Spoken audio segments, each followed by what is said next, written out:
I think in any firm's growth, there are multiple phases or transitions that you'll go through as long as you're continuing to grow.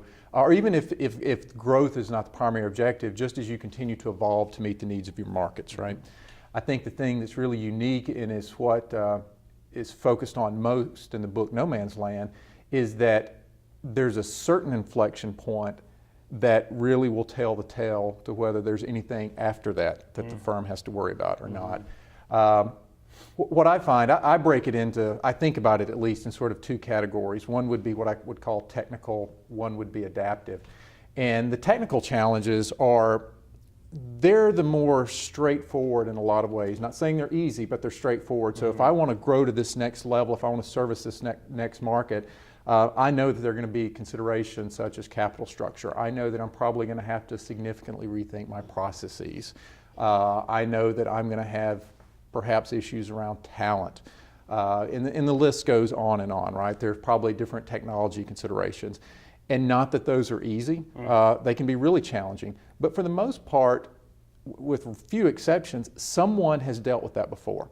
Someone has had to address that, if not in our industry, maybe in sister or parallel industries. So it's just a matter of our ability to do our due diligence, understand where we want to go, what's that look like for us, and then what are the implications? Is the risk manageable enough that we're willing to take it? Is it a good bet, so to speak? So that's the technical side.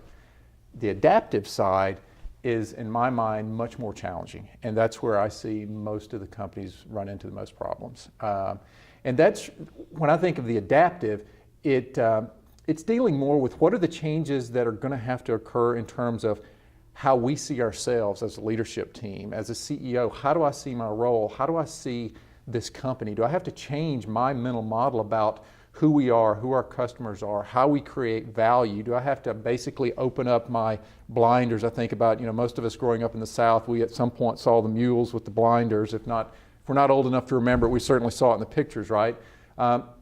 Over time, and I would even argue, the more successful you are, the more focused, the stronger your blinders begin to be, right?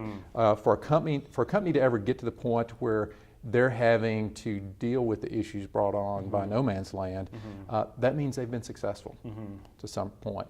That also usually means that to be successful, they've become incredibly focused on what they do well.